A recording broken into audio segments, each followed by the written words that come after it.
Bien-aimés dans le Seigneur, je vous salue au nom puissant de notre Seigneur Jésus-Christ.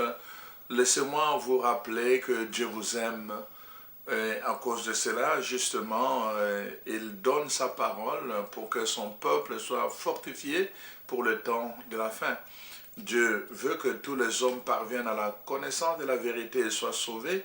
Alors, j'espère vraiment que toi aussi, tu vas faire le choix, tu vas prendre la décision de faire partie de tous ceux qui veulent être sauvés en Jésus-Christ notre Seigneur. Alors, merci de faire partie de nos abonnés. Merci surtout de partager le lien de notre capsule 30 pour que vraiment nous puissions davantage avoir une armée vraiment.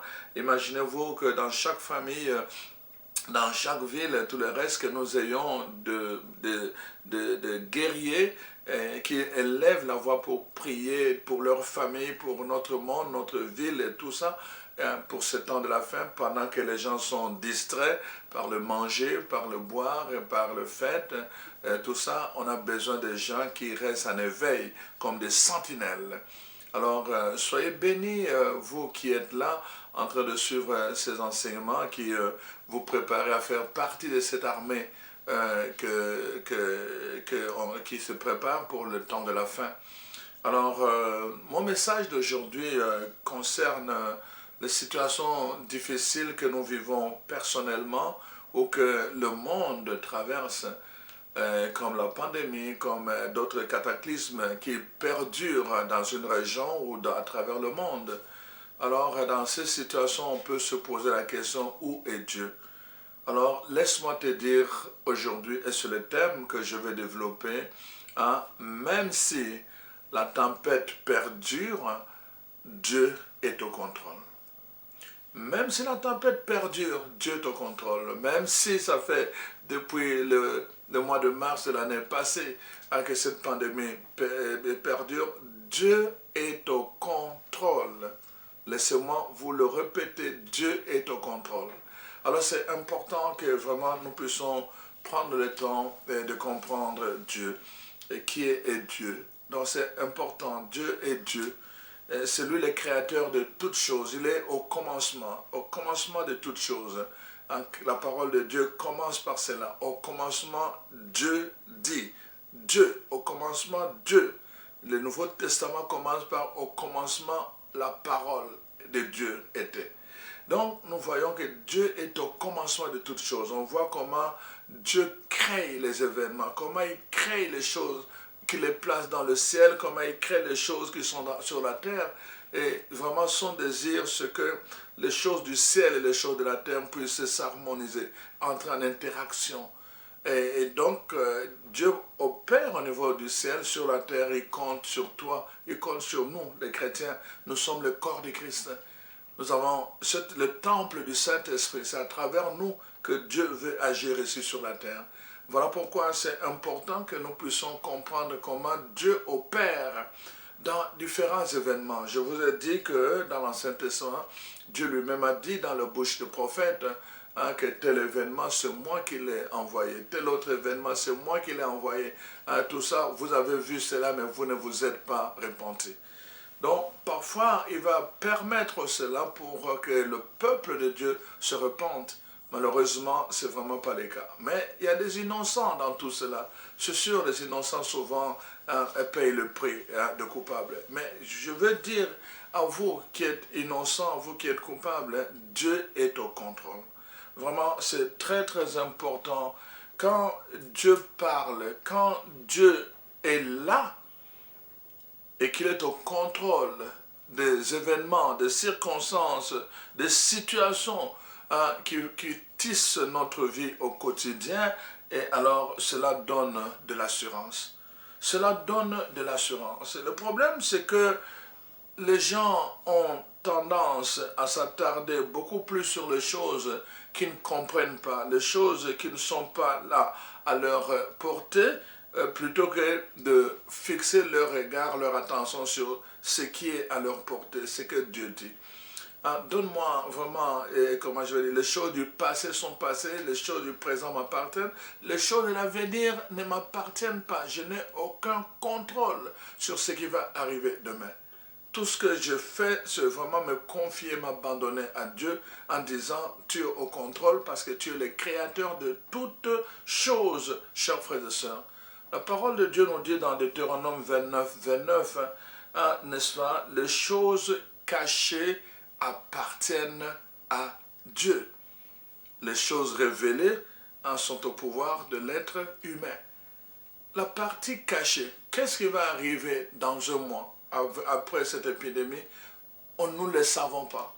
Qu'est-ce qui va arriver même si on donne le vaccin? Qu'est-ce qui va arriver? Nous ne le savons pas. Ça, c'est des choses cachées. Ça appartient à Dieu. Pourquoi? Parce que lui, il est éternel. Il est éternité. Il est dans ses mains, il a le contrôle du passé, du présent, de l'avenir. Des choses qui ne sont pas encore arrivées, Dieu les voit déjà. Il les voit déjà. Donc, voyez-vous, c'est pour cela que la parole de Dieu dit, les choses cachées sont de la compétence de Dieu. C'est une folie pour l'être humain d'aller chercher, n'est-ce pas, à pénétrer les choses cachées.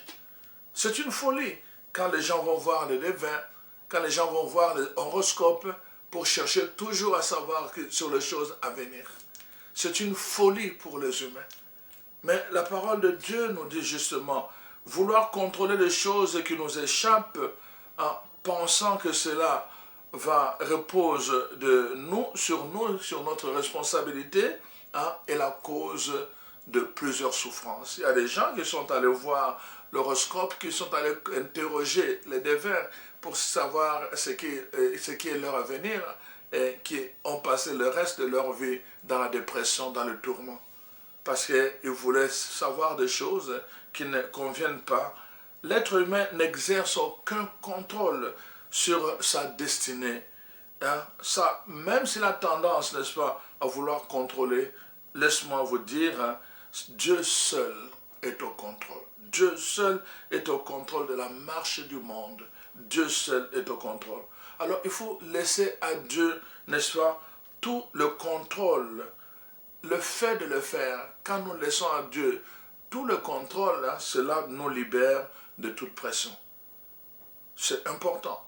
Cela nous libère de toute pression. Aujourd'hui m'appartient. Aujourd'hui, c'est la partie qui me revient. C'est là que je dois exercer ma responsabilité. Aujourd'hui. C'est là où je dois poser des gestes. Aujourd'hui. Demain, je ne sais pas. Ça ne m'appartient pas. Dieu seul est au contrôle des choses qui vont arriver demain. Dieu seul est au contrôle si moi je vais arriver demain.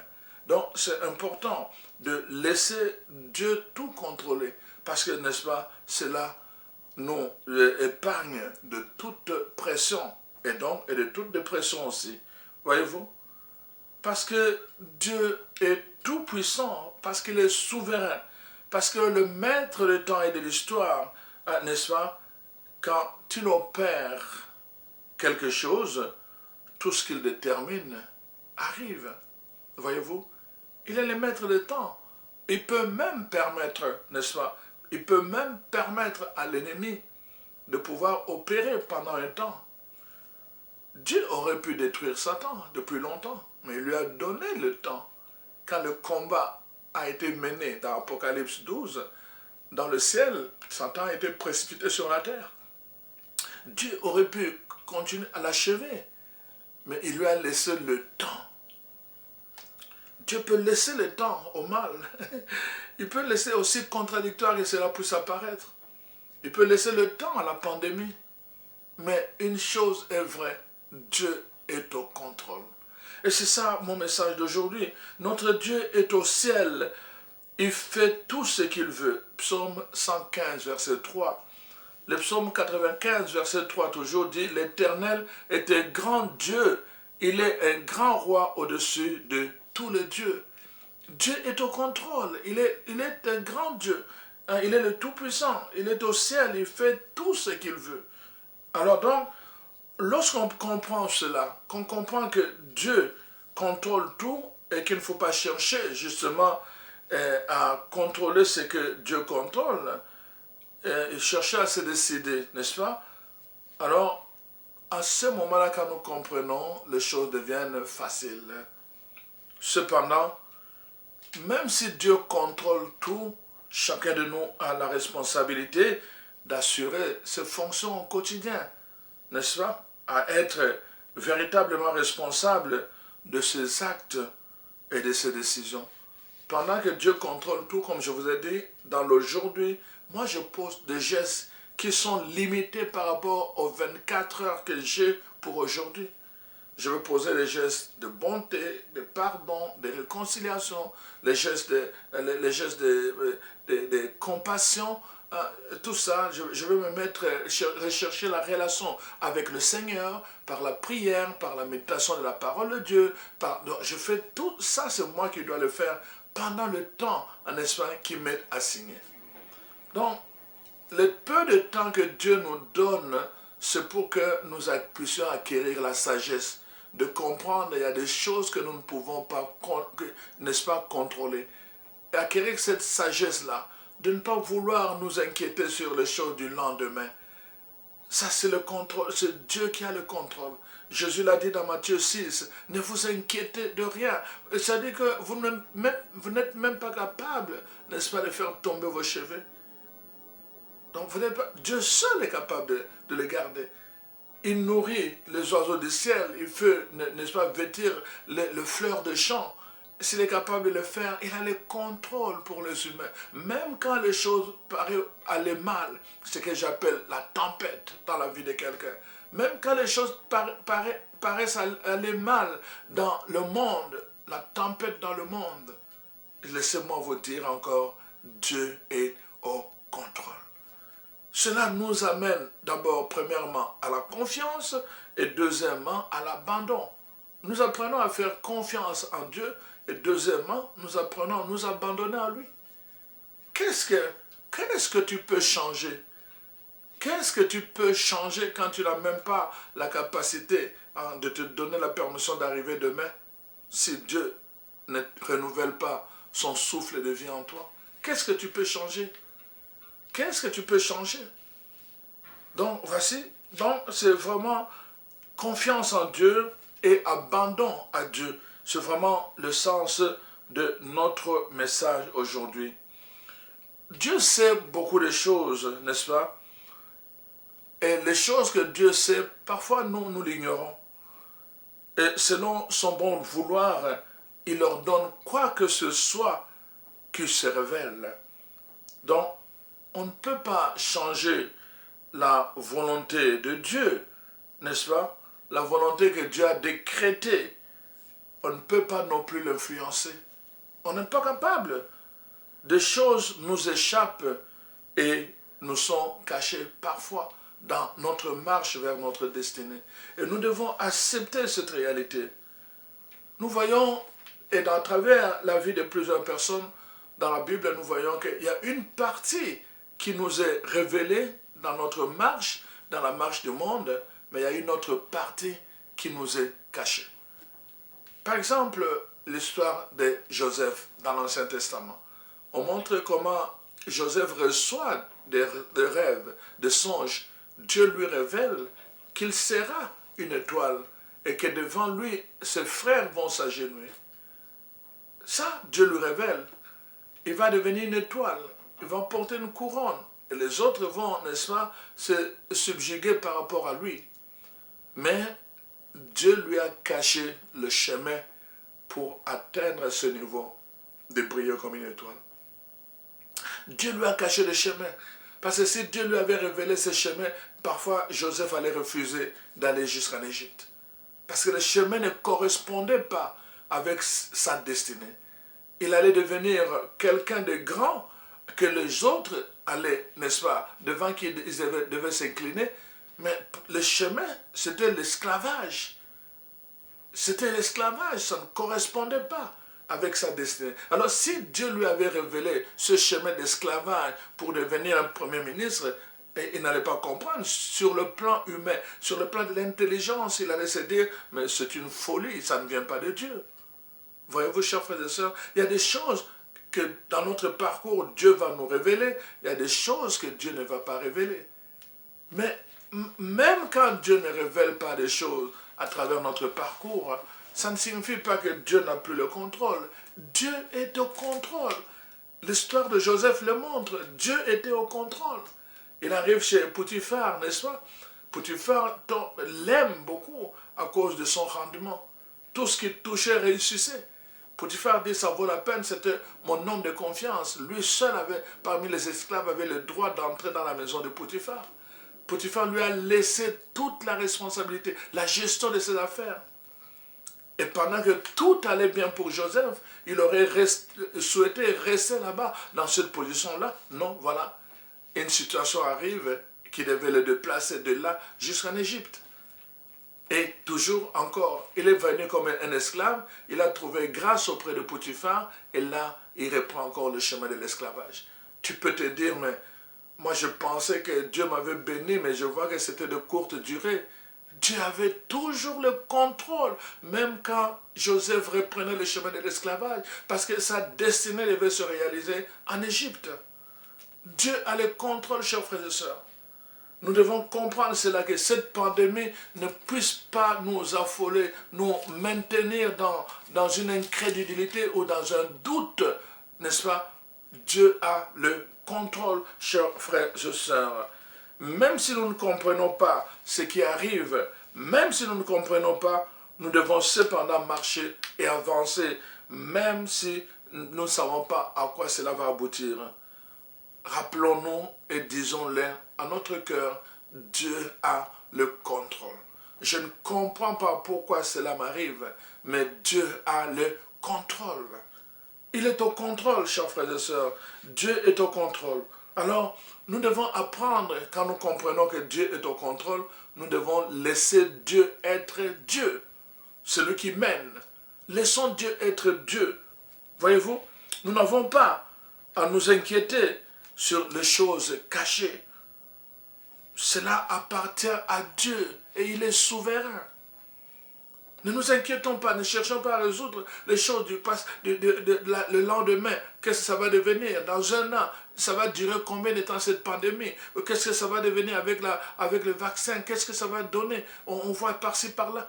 Mais Dieu est au contrôle et n'abandonne pas ses enfants. Nous devons vraiment nous en rendre compte et c'est vraiment le message d'aujourd'hui. Dieu est au contrôle.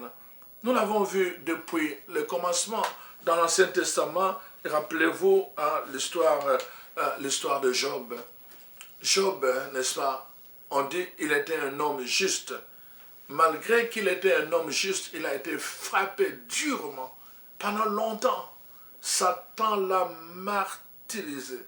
Satan l'a malmené. Voyez-vous, avec la permission de Dieu. Dieu a dit, oui, tu fais ça, mais tu ne touches pas à sa vie.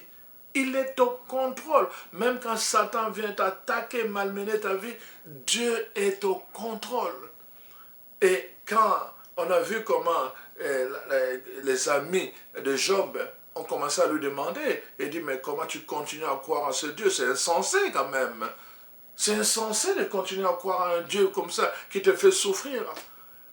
Et Job luttait entre l'incrédulité et comment garder sa foi. Tantôt, il refutait cela. Il disait à ses amis, non, Dieu est Dieu. Il m'a donné la vie. Maintenant, je ne peux pas le renier. Mais quand il revenait auprès de Dieu, il dit, pourquoi Seigneur, pourquoi? Pourquoi tu m'as créé? J'en souffre tellement. Pourquoi tu m'as créé? Je ne comprends pas. Pendant qu'il ne comprenait pas, Dieu était au contrôle. Et à la fin de sa vie, n'est-ce pas, il va l'avouer. Il va avouer à la fin de sa vie, il va avouer, Seigneur, je ne te connaissais que par oui dire, maintenant j'ai vu ta face. Maintenant j'ai vu ta face. Je comprends maintenant que tu avais le contrôle de tout ce que j'étais en train de vivre et de traverser. Dieu lui a rendu au centuple tout ce qu'il avait perdu. Et Dieu lui a dit, si tu veux, je veux bénir tes amis. Si tu ne le veux pas, je ne veux pas les bénir. Job devait donner la permission à Dieu. soit de bénir, soit de maudire ses amis qui se sont moqués de lui. Voyez-vous?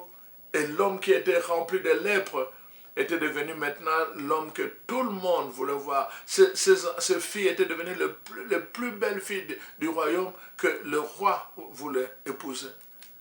Voyez-vous comment Dieu, et quand il est au contrôle, il peut changer, il peut te ramasser dans la boue et faire de toi quelque chose de grand. Hein, Dieu peut étonner les gens en disant, il te met dans une place qui ne correspond pas à tes origines. Ça ne correspond pas tu as vécu dans un quartier vraiment où rien ne peut sortir de là. Comme on dit, qu'est-ce qui peut sortir de Nazareth? Et Dieu va t'élever et faire de toi une star. Dieu est au contrôle de ta vie, chers frères et sœurs. Dieu est au contrôle de cette situation que nous sommes en train de traverser. Je sais, il y a un naufrage. Je sais qu'il y a comment la tempête au niveau financier, au niveau économique, au niveau relationnel, au niveau du travail.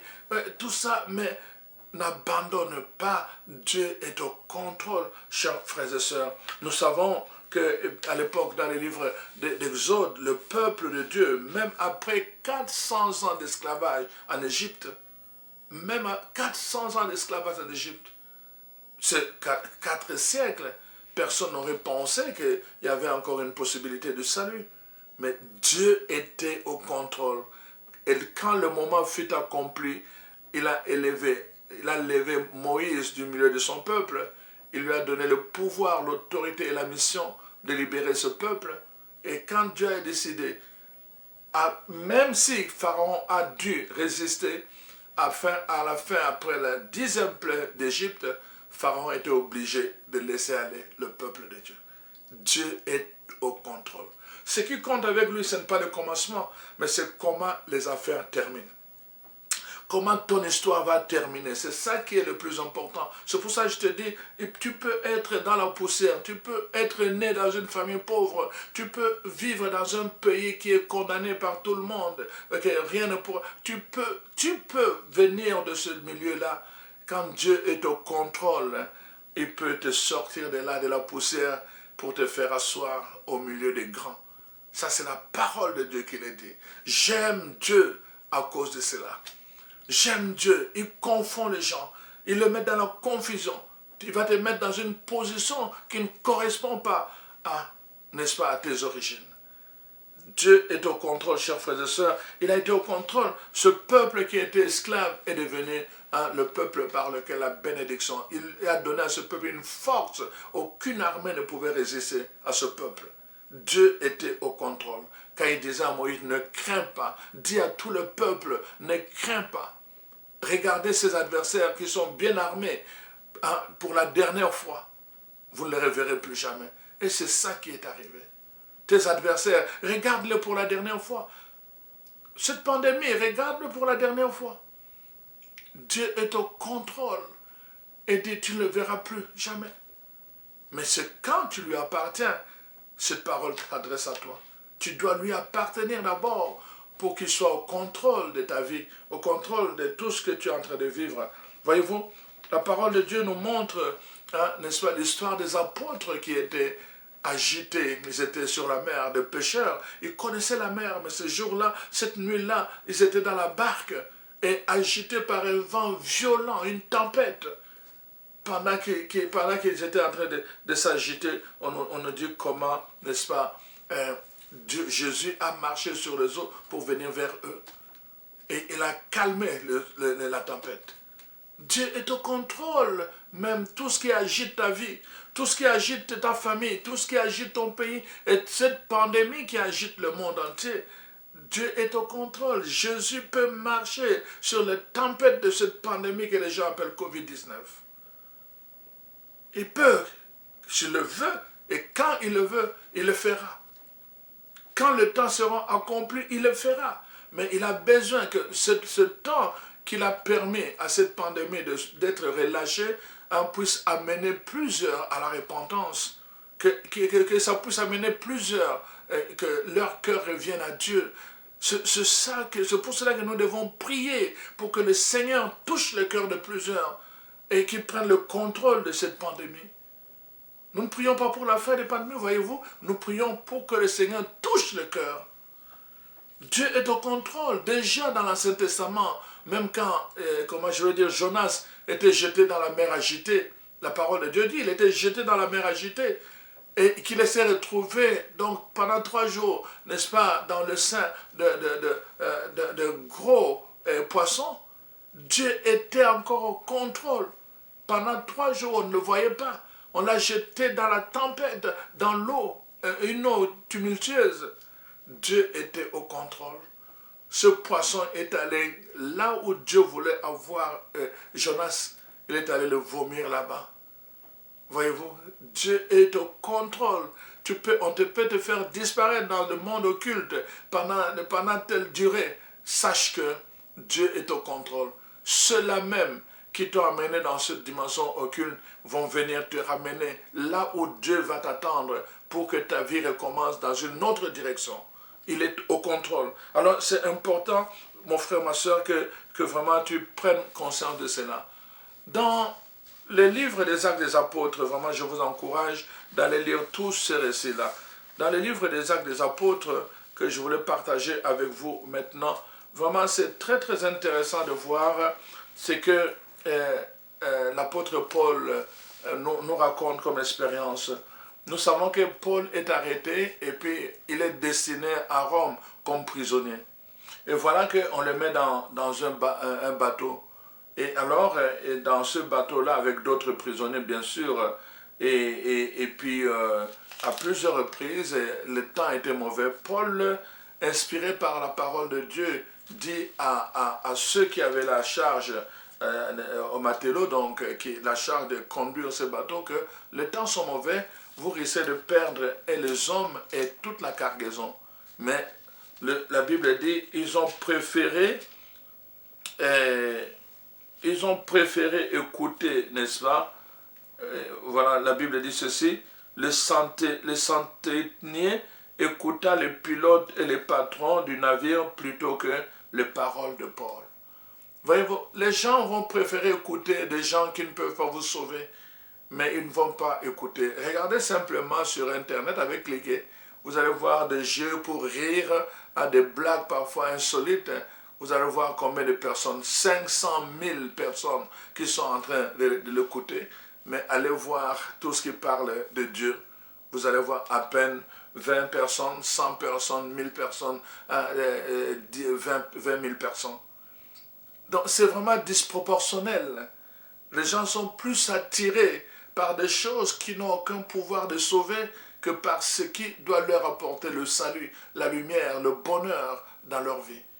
Et c'est ça, la parole de Dieu nous dit. Paul avait les paroles, la prophétie qu'il y a un danger, mais on préfère écouter les autres, pas ces paroles à lui. Et finalement, ils se sont engagés dans la mer, malgré les avertissements de Paul. Au début, un vent léger, n'est-ce pas, du sud est venu souffler et ils se croyaient maîtres de la situation. Et qu'est-ce qui est arrivé? Donc, ils ont levé l'ancre. Ils ont levé l'ancre. Mais après, la parole de Dieu dit, après le vent léger, il y a eu, n'est-ce pas, un vent impétueux qu'on appelle Héraculon, qui se déchaîna sur l'île. Le maître fut entraîné sans pouvoir lutter contre les vents et alors il se retrouve à la dérive parce qu'ils n'ont pas écouté les paroles de l'homme de Dieu. Alors, voyez-vous, à la deuxième fois, Paul encore les a exhortés et dit, maintenant je vous exhorte à prendre courage car aucun de vous ne périra, il n'y aura pas de perte que celle du navire. Un ange de Dieu à qui j'appartiens et que je sers m'est apparu cette nuit. Paul donne, Dieu parle à travers, n'est-ce pas, à son serviteur Paul pour donner un avertissement. Donc la présence de Paul dans cette navire était vraiment l'instrument par lequel Dieu passait pour assurer le contrôle, même si les choses n'allaient pas bien, de ses amis, n'est-ce pas. Et finalement, ils ont connu le naufrage, mais comme les matelots cherchaient à s'échapper du navire, écoutez bien, et mettaient la chaloupe à la mer, sous prétexte de jeter les ancres de la proue, Paul dit au centenier, donc, qui est le pilote, en fait, le matelot, et aux soldats, si ces hommes ne restent pas dans le navire, vous ne pouvez être sauvés. S'ils ne restent pas, vous ne pouvez pas être sauvés. Donc, il faut rester dans le navire. Il faut rester dans l'arche pour être sauvé. Il faut rester dans le Christ pour être sauvé. Et c'est important, chers frères et sœurs. Il leur a dit cela. Et puis finalement, à la fin, il y a eu quand même un naufrage. Alors, et puis finalement, là, il commençait à nager. Les soldats voulaient tuer les prisonniers de peur que quelqu'un ne puisse échapper à la nage. Mais il y a eu un autre soldat, les centeniers, qui voulait sauver surtout Paul et les empêcha d'exécuter cet ordre. Dieu est bon. Il va, par sa connexion, mettre quelqu'un de très influent parce qu'il a le contrôle. Il va mettre quelqu'un de très influent pour assurer la protection. Dieu a le contrôle, chers frères et sœurs. Tout ce qui est en train d'arriver, nous sommes en train de nous inquiéter. Ah, qu'est-ce qui va se passer? Oh, le vaccin. Après le vaccin, il y a ceci. On s'inquiète et tout. Mais où est Dieu dans tout cela? Chers frères et sœurs, laissez-moi vous dire, Dieu est au contrôle. Faisons-lui confiance. Revenons à lui de tout notre cœur. Et nous allons voir comment il possède. Il va utiliser des personnes influentes à cause de ta présence dans le navire, à cause de la présence de Paul. On devait tuer tous les prisonniers, on ne les a pas tués. Dieu a utilisé un centenier, n'est-ce pas, pour qu'ils ne soient pas tués. Alors voilà, maintenant, à cause de ce naufrage, ils vont se retrouver dans une île, et après ils vont savoir que c'était l'île de Malte. Et là, alors, donc voilà, Paul, dès que les gens arrivent là-bas, les gens de l'île viennent nombreux autour de l'île, de la rivière, et ils commencent à dire, oh voilà, ces gens, n'est-ce pas, Dieu les a punis, ils devaient mourir dans la mer. Alors là, ils voulaient n'est-ce pas, le rejeter dans la mer, mais encore là, il y a eu un soldat romain qui n'était pas chrétien, mais un soldat romain qui est intervenu pour dire, non, ne le touchez pas, gardez-le. Ne le touchez pas. Alors donc, on les a laissés s'échapper jusqu'à l'île. Alors là, comme les soldats avaient donné l'ordre, on a mis du feu pour eux, parce qu'ils étaient mouillés, pour se réchauffer. Alors, Paul lui-même va chercher de la paille pour mettre dans le feu. Dans la paille, il y avait une vipère. Et là, bon, il voulait jeter la paille, mettre la paille au feu en secouant. La vipère s'est sortie, s'est accrochée, n'est-ce pas, à sa main, et l'a mordu. Et là, tout le monde a commencé à dire, voilà, il a échappé dans l'eau, hein, n'est-ce pas? La punition de Dieu venait le suivre sur la terre. Et quelques temps après, les gens savent que quand une vipère te mord, 5 minutes, c'est beaucoup. 5 minutes, c'est beaucoup. Et là, ils voyaient Paul continuer à aller chercher la paille, il continuait à aller chercher le bois pour mettre au feu, et tout le reste, les gens comme ne comprenaient pas. Aucun signe de venin de ce serpent. Et quand ils ont vu que Paul ne tombait pas, eux qui avaient l'expérience, quand quelqu'un était mordu par le serpent, la vipère, ils savaient, moi je le sais. J'ai déjà vu des gens mourir à cause de la morsure de vipère. C'est terrible. Mais là, ils voyaient que rien ne s'est passé. Alors, tout a changé, n'est-ce pas? Les gens qui le prenaient pour un maudit, là, ils ont pris pour un dieu. Ils ont dit, ah non, les dieux sont venus au milieu de nous. Et Paul, n'est-ce pas, rappelle qu'il n'est qu'un serviteur de Dieu. Alors, donc, et il y avait dans ces environs des terres donc, qui appartenaient à un principal personnage de l'île nommé Publius. Alors, il les a reçus, hein, et il les a logés pendant 3 jours, hein, de la manière la plus amicale. Dieu va toujours. Je vous ai dit, dans le bateau, le centenier est intervenu, hein, pour qu'on ne les tue pas. Sur la terre, le soldat romain est intervenu pour qu'on ne les retourne pas dans l'eau, n'est-ce pas? Et ici, dans cette île, n'est-ce pas, c'est un homme important, influent, n'est-ce pas? Donc, à qui appartenaient les terres, au principal personnage de l'île, qui est nommé Publius. C'est lui qui va les recevoir de façon amicale. Alors, qu'est-ce qui va se passer? Dieu arrange les choses. Il est le maître de temps et de circonstances. Qu'est-ce qui va se passer? En ce moment même, le père de cet homme, ce personnage important, Publius, son père était malade. Il était au lit. Donc voilà. Et voilà, Paul s'étant rendu vers lui, pria et lui imposa le main et il fut guéri tout de suite là. Voyez-vous? Là-dessus, vers les autres malades, quand les gens ont appris cela, tout le monde est venu vers Paul et ils ont commencé, n'est-ce pas, à demander qu'on prie pour eux. Paul a prié et tous ont été guéris.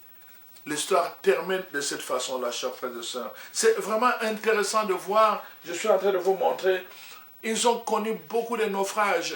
On a failli le tuer. Dieu, dans sa connexion, a mis quelqu'un d'important pour le protéger, le contrôle de Dieu. Ils sont venus, un soldat, pour le protéger, le contrôle de Dieu. Et là, c'est l'homme le plus important de l'île qui les a accueillis dans sa maison pendant 3 jours. Pas n'importe qui, une personne importante, influente. Voyez-vous, chers frères et sœurs, quelle que soit la façon dont Dieu procède pour arriver à ses desseins, c'est-à-dire tantôt, n'est-ce pas, à travers des événements faciles, ou tantôt à travers des événements difficiles, n'est-ce pas, nous ne devons pas perdre de vue que tant que Dieu est au contrôle, on est en sécurité. Vraiment, chers frères et sœurs, ne nous acharnons pas à vouloir changer l'ordre divin lorsque les choses ou le plan de Dieu caché, n'est-ce pas, nous échappent. Ne cherchons pas à changer l'ordre divin. Qu'aurions-nous fait à la place de Paul? On aurait peut-être cherché à sortir comme ces matelots, sortis du bateau pour nager. Alors que nous avons entendu, Dieu a dit par Paul que si ces gens, vous voulez être sauvés, il faut que ces gens restent dans le bateau. C'est dans le bateau que se trouve le salut. Chers frères et sœurs, c'est important que nous puissions prier pour nos frères et sœurs, toutes ces personnes qui vivent des moments très très difficiles, qui traversent des tempêtes dans leur vie. Nous devons prier pour le monde, nos églises, les chrétiens en particulier qui sont secoués par cette pandémie de Covid-19. Qu'ils sachent se confier à Dieu. Dieu qui a le contrôle de toutes choses. Quel que soit le commencement des choses, Dieu peut changer notre histoire. Il peut, dans notre situation, n'est-ce pas, il peut, dans toute situation, arriver à ses fins. Il peut. Dans toute situation, Dieu peut arriver à ses fins. Parce que Dieu est au commencement de toutes choses, comme je l'ai dit. La parole de Dieu dit dans Romains 8, 28, Dieu fait concourir toutes choses au bien de ses bien-aimés, de ceux qu'il aime. Dieu peut concourir toutes choses. Toutes choses, parfois, c'est des situations difficiles. Tu peux te retrouver même en prison. Tu peux être persécuté. Toutes ces choses-là, Dieu peut le faire concourir au bien, comme il a fait avec Joseph, comme il a fait avec David, avec beaucoup de personnes. Il a fait avec Esther, il a fait avec Naomi, avec Ruth. Il peut faire concourir beaucoup de choses, même difficiles, au bien de ceux qu'il aime. Tu dois chercher à aimer Dieu. Tu dois chercher à le mettre en première place dans ta vie. Lui donner toute la priorité. C'est ça que toi tu dois chercher.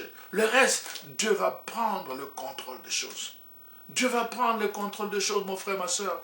Il faut lui faire confiance parce que Dieu est fidèle à sa parole.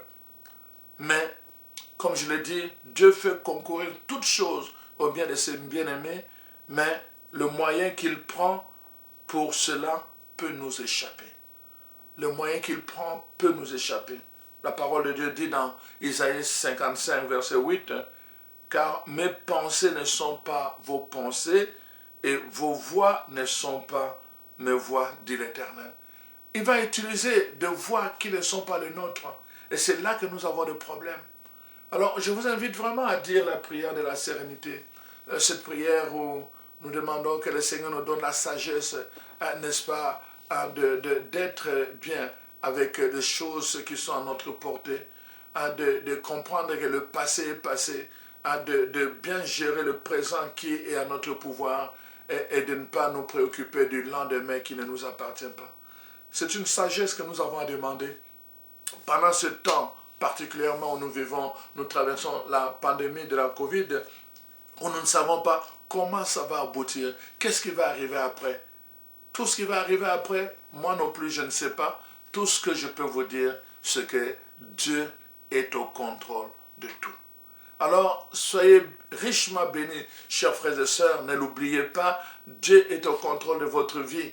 Ne l'oubliez pas, faites-lui confiance et apprenez à l'aimer parce qu'il fait tout concourir au bien de ceux qu'il aime. Alors je prie Dieu vraiment, c'est Dieu qui est au contrôle, qui prenne le contrôle de votre vie, qui prenne le contrôle de votre mariage, de votre couple, qui prenne le contrôle de vos études, qui prenne le contrôle de votre famille, qui prenne le contrôle de votre travail, qui prenne le contrôle de tout ce que vous êtes en train de subir là où vous êtes, dans l'incompréhension parce que vous ne comprenez pas, alors que vous avez les deux pieds à genoux, vous avez jeûné. Que Dieu vraiment prenne le contrôle de toutes ces situations parfois qui mettent les gens en doute, que Dieu lui-même fasse briller la lumière sur vous et qu'il tourne son visage vers vous, qu'il se souvienne de vous. Oh, que le Seigneur, par la puissance du nom de Jésus-Christ, puisse vous élever de la poussière et vous placer au milieu des grands. Soyez richement bénis au nom de ce Jésus. Amen.